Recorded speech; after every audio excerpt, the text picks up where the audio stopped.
Hello everyone, welcome to Pragyan classes YouTube channel. मेरे YouTube channel पर आप सभी का बहुत बहुत स्वागत है। इस वीडियो में हम डिस्कस करेंगे प्रयोगशाला परिचारक परीक्षा 2023 के संबंध में भौतिक विज्ञान के टॉपिक ध्वनि पर एनसीईआरटी आधारित महत्वपूर्ण प्रश्नों के बारे में, जिसमें कथन, कारण, अभिकथन से संबंधित महत्वपूर्ण प्रश्न शामिल है। तो चलिए स्टार्ट करते हैं आज का वीडियो। इससे पहले हमने 20 क्वेश्चन तक कंप्लीट कर लिया था। आज हम 21 क्वेश्चन से स्टार्ट करेंगे। तो आज का पहला क्वेश्चन है, अभिकथन दिया हुआ है, चंद्रमा की सतह पर दो व्यक्ति एक दूसरे से बात नहीं कर सकते। बिल्कुल सही है कि चंद्रमा पर एक व्यक्ति दूसरे व्यक्ति से बात नहीं कर सकता, क्योंकि वहाँ पर वायुमंडल नहीं है। और बात करने के लिए, ध्वनि सुनने के लिए हमें किसकी आवश्यकता पड़ती है? माध्यम की आवश्यकता पड़ती है, और वहाँ पर कोई माध्यम नहीं है। कारण कह रहा है ध्वनि निर्वात में नहीं चल सकती। बिल्कुल सही है, ध्वनि जो है निर्वात में नहीं चल सकती, क्योंकि वहाँ माध्यम नहीं है। तो दोनों जो है एक दूसरे से संबंधित हैं और व्याख्या भी प्रस्तुत कर रहा है। तो कथन ए और आर दोनों सत्य है, आर ए की व्याख्या करता है। तो option A is correct. Next question देखते हैं। 22 नंबर क्वेश्चन है, अभिकथन है, अल्ट्रासाउंड पराध्वनि तरंगों का एक अनुप्रयोग है। बिल्कुल सही है, जो अल्ट्रासाउंड होती है पराध्वनि तरंगों का ही अनुप्रयोग होता है। कारण है, ध्वनि स्टील में सबसे तेज गति से चलती है। स्टील यानी कि ठोस, और जो ठोस होता है उसमें ध्वनि की जो चाल होती है सबसे अधिक होती है। उससे कम जो है द्रव में, और उससे कम जो है वो वायु में होती है। तो ये भी सही है। लेकिन दोनों जो चीज़ें हैं वो अलग अलग चीज़ों के बारे में बात कर रहे हैं, यानी कि कथन अलग स्टेटमेंट दिया है और कारण जो है एक अलग स्टेटमेंट के बारे में दिया है। तो इसकी व्याख्या प्रस्तुत नहीं कर रहा है। तो कथन ए सही है, आर भी सही है, लेकिन व्याख्या नहीं है। तो option B is correct. Next question देखते हैं। 23 नंबर क्वेश्चन है, अभिकथन है, कण कंपन करती हुई वस्तु से कान तक पूरी तरह नहीं जाते हैं। क्या सही है कि कंपन करती हुई जो वस्तु होती कान तक पूरी तरह नहीं जाते हैं? तो बिल्कुल सही है, जो पूरी जो ध्वनि होती है वो हमारे कान तक नहीं पहुंच पाती है। कंपन करती हुई जो वस्तु है उसकी, कंपन करती हुई वस्तु के संपर्क में आने वाले माध्यम का एक कण सबसे पहले अपनी संतुलन स्थिति से विस्थापित होता है। ये भी सही है, कोई भी वस्तु जो है कंपन कर रही है और उसके संपर्क में कोई दूसरी कण आ जाती है तो उसकी संतुलन स्थिति क्या हो जाती है? विस्थापित हो जाती है, यानी कि वो भी अपनी स्थिति से विचलित हो जाती है और वो भी कंपन करने लगती है। तो ये भी सही दिया हुआ है, लेकिन स्टेटमेंट क्या सही प्रदर्शित कर रहा है? एक जो है कंपन करती हुई वस्तु कान तक पूरी नहीं जाती बोला गया है, और इसमें एक वस्तु का दूसरी वस्तु के साथ विस्थापन हो रहा है उसके बारे में बताया। तो दोनों एक दूसरे से क्या नहीं है? रिलेटेड नहीं है। तो फिर ऑप्शन बी करेक्ट हो जाएगा। ए और आर जो है दोनों सत्य है, लेकिन व्याख्या नहीं करता है। तो option B is correct. Next question देखते हैं। 24 नंबर क्वेश्चन है, अभिकथन, ध्वनि की गति से अधिक गति से चलने वाली वस्तु को सुपरसोनिक गति से गतिमान कहा जाता है। बिल्कुल सही है, जो ध्वनि की गति है उससे अधिक कोई गति है तो सुपरसोनिक गति होती है। तो बिल्कुल सही बात है। ध्वनि वायु की तुलना में ठोस और द्रव पदार्थों में अधिक तेजी से चलती है। बिल्कुल सही है, ये भी ध्वनि की जो चाल होती है ठोस में ज़्यादा होती है वायु की अपेक्षा। तो ये भी सही है, लेकिन दोनों जो कथन जो दिया हुआ है और कारण जो है एक दूसरे से संबंधित नहीं है। तो इसका सही उत्तर हो जाएगा ऑप्शन बी। ए और आर जो है दोनों सत्य है, लेकिन इसकी व्याख्या नहीं करता है। तो ऑप्शन बी इज करेक्ट। दो अलग अलग स्टेटमेंट के बारे में बोला गया है। एक सुपरसोनिक की गति के बारे में बताया गया है, और एक जो है वो तुलना की गई है ठोस, द्रव और गैस के बारे में ध्वनि के संबंध में। तो अलग अलग चीज़ें बताई गई हैं। तो इस तरह से आप पहचान सकते हैं कि व्याख्या कर रहा है या फिर नहीं कर रहा है। अगर एक दूसरे से संबंधित हैं तो व्याख्या करेगा, और एक दूसरे से संबंधित नहीं है तो व्याख्या नहीं करेगा। इस तरह से आप सही उत्तर का चयन कर सकते हैं। अगला क्वेश्चन देखते हैं। 25 नंबर क्वेश्चन है, अभिकथन, एक स्पष्ट प्रतिध्वनि सुनने के लिए मूल ध्वनि और परावर्तित ध्वनि के बीच का समय अंतराल कम से कम 0.1 सेकेंड होना चाहिए। बिल्कुल सही है, जो ध्वनि है और प्रतिध्वनि है उसके बीच का जो समय अंतराल होता है कितना होता है, कम से कम 0.1 सेकेंड का होता है, तभी हम प्रतिध्वनि को सुन पाते हैं। ध्वनि की अनुभूति हमारे मस्तिष्क में लगभग 0.1 सेकेंड तक बनी रहती है। ये भी सही है, जब कोई भी ध्वनि आती है हमारे कानों तक पहुंचती है, उसके बाद हमारे नर्व्स के माध्यम से वह कहाँ जाती है, हमारे मस्तिष्क तक जाती है, और उसका जो समय अंतराल होता है 0.1 सेकेंड का होता है। इसलिए इसी वजह से हम प्रतिध्वनि को सुन पाते हैं। तो ये एक दूसरे से संबंधित हैं, यानी कि जो समय अंतराल बताया गया है प्रतिध्वनि को सुनने का, वो हमारे मस्तिष्क में जो समय अंतराल है 0.1 सेकेंड का, उसी के कारण होता है। तो दोनों एक दूसरे से संबंधित है और व्याख्या भी सही प्रदर्शित कर रहा है। तो option A is correct. Next question है, अभिकथन दिया हुआ है, बरसात के दिन ध्वनि शुष्क दिन की तुलना में धीमी गति से चलती है। असत्य कथन है, अपोजिट दिया है। जब हवा में नमी अनुपस्थित होती है तो हवा का घनत्व कम हो जाता है। ये सत्य है। जब हवा में नमी अनुपस्थित होती है, यानी कि वहाँ पर नमी जो है नहीं है, तो हवा का जो घनत्व क्या हो जाता है, कम हो जाता है। तो ऑप्शन कौन सा करेक्ट हो जाएगा, अभिकथन जो है असत्य है और लेकिन कारण जो है वो सत्य है। तो option D is correct. Next question है 27 नंबर, अभिकथन दिया है, द्रवों और गैसों में अनुप्रस्थ तरंगे उत्पन्न नहीं होती। क्या कहा गया है, जो द्रव है और जो गैस है उसमें अनुप्रस्थ तरंगे उत्पन्न नहीं होती है। तो ये बात जो है बिल्कुल सही है। द्रव में क्या नहीं होती है, अनुप्रस्थ तरंगे नहीं होती, बल्कि कहाँ होती है, ठोस में होती है, और द्रव की जो सतह होती है उस पर उपस्थित होती है, न कि द्रव में। यदि आप द्रव की सतह यानी कि किसी भी तालाब में या फिर नदी में अपने सीने के बल अगर कूदेंगे तो आपको क्या लगती है, जोरदार धक्का लगती है या फिर चोट लगती है। तो आप जिससे आपकी आंतरिक अंगें जो है वो भी क्या हो सकती है, क्षतिग्रस्त हो सकती है। तो जो ठोस की यानी कि जो द्रव की जो सतह होती है किस प्रकार कार्य करती है, ठोस की तरह कार्य करती है। तो जो अनुप्रस्थ तरंगे होती है वो कहाँ होती है, ठोस और द्रव की जो सतह है उस पर होती है। प्रकाश तरंगे अनुप्रस्थ तरंगे होती है।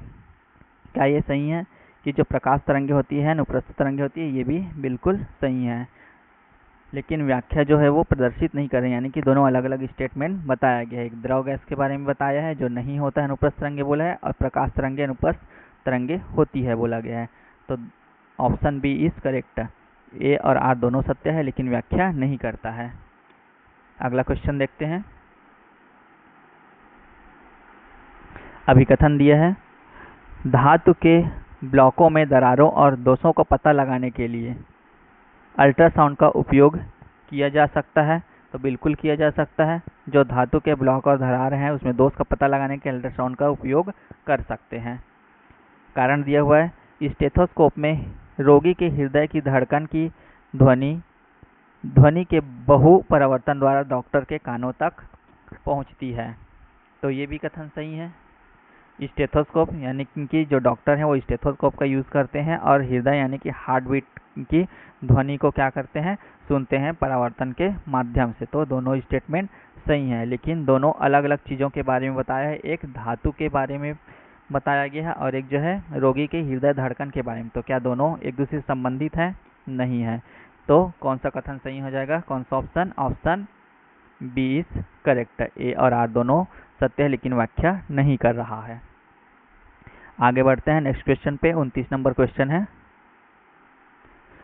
अभिकथन दिया है, कॉन्सर्ट हॉल और कॉन्फ्रेंस हॉल की छतें घुमावदार बनाई जाती है। बिल्कुल सही है कि जो कॉन्सर्ट हॉल होती है और जो कॉन्फ्रेंस हॉल होती है इसकी जो छतें कैसी बनाई जाती है, घुमावदार से बनाई जाती है, ताकि जो ध्वनि है वो क्या हो सकते, परिवर्तित हो सके इस तरह से, ताकि हम जो भी ध्वनि आ रही उसको सुन सके। कारण दिया हुआ है, ताकि घुमावदार छत से परिवर्तन के बाद ध्वनि हॉल के सभी भागों तक पहुंच सके। तो ये भी बिल्कुल सही है, यानी कि इसका रीज़न बताया जा रहा है, यानी कि अभिकथन का क्या है, रीज़न बताया जा रहा है, तो बिल्कुल व्याख्या कर रहा है। तो ऑप्शन ए इज करेक्ट। अगला क्वेश्चन है 30 नंबर क्वेश्चन, अभिकथन है, सोनार का उपयोग पानी के भीतर किया जाता है। बिल्कुल सही है। जो सोनार होता है उसका यूज़ कहाँ किया जाता है, जल के अंदर किया जाता है, और जो रडार होता है उसका यूज़ कहाँ किया जाता है? वायु में किया जाता है, यानी कि वायुयान जो है वो उसका दिशा का पता लगाया जाता है। और जो जलयान होता है, यानी कि जल के भीतर जो यान चलते हैं जिसको हम पानी जहाज कहते हैं, तो उसके लिए किसका यूज़ किया जाता है? सोनार का यूज़ किया जाता है। कारण दिया है, सोनार पानी के नीचे की वस्तुओं की दूरी, दिशा और गति मापने के लिए अल्ट्रासोनिक तरंगों का उपयोग करता है। बिल्कुल सही है, लेकिन इसकी व्याख्या जो है वो प्रदर्शित नहीं कर रहा है। सॉरी, सोनार के बारे में बताया गया है। सोनार का उपयोग पानी के भीतर किया जाता है, क्योंकि सोनार पानी के नीचे की वस्तुओं को दूरी, दिशा और गति मापने के लिए अल्ट्रासोनिक तरंगों का उपयोग करता है। तो बिल्कुल सही है, संबंधित भी है, दोनों एक दूसरे से रिलेटेड है, तो व्याख्या भी प्रस्तुत कर रहा है। तो ऑप्शन ए इज करेक्ट हो जाएगा। नेक्स्ट क्वेश्चन है 31 नंबर। अभिकथन दिया है, बाहरी कान को पिन्ना कहते हैं, यानी कि हमारे जो बाहर की जो कान है उसको हम क्या कहते हैं? पिन्ना या फिर एक्सटर्नल पिन्ना कहा जाता है। कारण दिया है, जब माध्यम का संपीड़न कान के पर्दे तक पहुंचता है तो झिल्ली के बाहर क्या होता है? दबाव बढ़ जाता है और कान के पर्दे को अंदर की ओर धकेलता है। तो सही बात है, जब माध्यम का संपीड़न यानी कि कान के पर्दे तक पहुंचता है तो झिल्ली में क्या होता है? दबाव बढ़ता है, तो कान के पर्दे को क्या होता है? अंदर की ओर प्रेशराइज करता है, उसको ढकेलता है। तो ये भी सही बात है, लेकिन दोनों अलग अलग स्टेटमेंट है। यहाँ बाहरी कान के को पिन्ना कहा गया है बोला है, और यहाँ इंटरनल ऑर्गन के बारे में बताया जा रहा है। तो दोनों अलग अलग कथन दिया गया है। तो option B is correct. A और आर दोनों सत्य है, लेकिन व्याख्या नहीं कर रहा है, तो ऑप्शन बी सही हो जाएगा। अगला क्वेश्चन देखते हैं, 32 नंबर क्वेश्चन है। अभिकथन दिया है, प्रबल ध्वनि अधिक दूरी तय कर सकती है क्योंकि यह उच्च ऊर्जा से जुड़ी होती है। तो जो प्रबल ध्वनि होती है अधिक दूरी तय कर सकती है क्योंकि इसमें क्या होती है? उच्च ऊर्जा से जुड़ी हुई होती है। ये भी सही है, कथन जो है क्या है? सही है। संपीड़न अंदर तरंग का एक भाग है जिसमें माध्यम के कण एक दूसरे के निकट होते हैं। बिल्कुल सही है। मान लो कि कोई तरंग है जिसमें बहुत जो तरंगे होती है बहुत पास पास होती हैं, तो उसी को हम संपीड़न कहते हैं। और अगर तरंगे जो है दूर दूर है तो उसको हम विरलन कहते हैं। तो जो अधिक निकट होती है वही क्या कहलाता है? संपीड़न होता है अनुप्रस्थ तरंग का। तो संपीड़न जो क्या है? अनुप्रस्थ तरंग का एक भाग है जिसमें माध्यम के कण एक दूसरे के क्या होते हैं? निकट होते हैं। तो दोनों कथन जो है यानी कि कारण भी सही है और कथन भी सही है, लेकिन दोनों एक दूसरे से संबंधित नहीं है। एक संपीड़न अनुप्रस्थ तरंग के भाग के बारे में बताया है और एक प्रबल ध्वनि अधिक दूरी तय करती है, उसमें उच्च ऊर्जा से जुड़ी होती है बोला है। तो ऑप्शन बी इज करेक्ट। कथन ए और आर दोनों सत्य है, लेकिन व्याख्या नहीं करता है। तो ऑप्शन बी क्या हो जाएगा? करेक्ट हो जाएगा। अगला क्वेश्चन देखते हैं क्या कहता है। अभिकथन है, आवर्तकाल में कमी के साथ आवृत्ति बढ़ती है। क्या सही है? आवर्तकाल यानी कि समय जो है उसमें कमी होगी तो आवृत्ति बढ़ेगी। बिल्कुल सही है। ये दोनों जो होते हैं एक दूसरे के व्युत्क्रमानुपाती होती हैं, यानी कि आवर्तकाल और आवृत्ति जो है क्या है? एक दूसरे के व्युत्क्रमानुपाती होती है। यानी कि आवर्तकाल अगर कम होगा तो आवृत्ति बढ़ेगी और आवृत्ति कम होगी तो आवर्तकाल बढ़ेगा। तो इनवर्स प्रोपोर्शनल होते हैं दोनों एक दूसरे के। कारण दिया है, आवर्तकाल और आवृत्ति व्युत्क्रम। बिल्कुल सही है। अभी अभी हमने कहा कि आवर्तकाल और आवृत्ति एक दूसरे के क्या होते हैं? अनुक्रमानुपाती होते हैं। तो दोनों एक दूसरे से संबंधित भी हैं, यानी कि व्याख्या प्रस्तुत कर रहा है। तो कौन सही हो जाएगा? Option A is correct. अगला प्रश्न है 34 नंबर। अभिकथन दिया है, किसी संगीत समारोह में ऑर्केस्ट्रा बजाने से पहले एक सितार वादक तनाव को समायोजित करने और तार को उपयुक्त रूप से बजाने का प्रयास करता है। ये भी सही है। यानी कि जब भी कोई ऑर्केस्ट्रा होता है तो उस समय संगीत समारोह में क्या होता है? एक कोई भी सितार वादक है वो तनाव को क्या करता है? समायोजित करता है और उपयुक्त रूप से बजाने का पहले प्रयास करता है। इसका कारण क्या है? कि जो आवृत्ति होती है उसको क्या किया जा सके? संतुलित किया जा सके, उसको समायोजित किया जा सके। कारण दिया है, आवृत्ति को समायोजित किया जाता है। सही है, बिल्कुल सही है। तो दोनों जो है एक दूसरे से संबंधित है, यानी कि व्याख्या प्रस्तुत कर रहा है। तो ऑप्शन ए इज करेक्ट हो जाएगा। अगला क्वेश्चन देखते हैं। 35 नंबर क्वेश्चन है। अभिकथन। गर्त वह निम्नतम बिंदु है जहां एक माध्यम डूबता है। तो गर्त क्या है? एक निम्नतम बिंदु है। मान लो कि कोई भी तरंगे है, ऊपर की ओर जाती, फिर नीचे, ऊपर नीचे इस तरह से करती हुई क्या जाती है, वह जो तरंग है आगे बढ़ती है। तो ऊपर की तरफ जो होती है उसको हम श्रृंग कहते हैं और नीचे वाले को गर्त कहते हैं। तो गर्त वह निम्नतम बिंदु है जहां माध्यम डूबता है, यानी कि नीचे की ओर आ रहा है, डूब रहा है। तो बिल्कुल सही है। शिखर यानी कि श्रृंग जिसको हम बोलते हैं, वह उच्चतम बिंदु है जहां माध्यम ऊपर उठता है। तो ये भी सही है, लेकिन दोनों अलग अलग है। एक ऊपर के बारे में बताया है यानी कि श्रृंग के बारे में, और एक नीचे गर्त के बारे में बताया है, कारण प्रदर्शित नहीं कर रहा है। तो option B is correct. A R दोनों सही है, लेकिन व्याख्या नहीं करता है।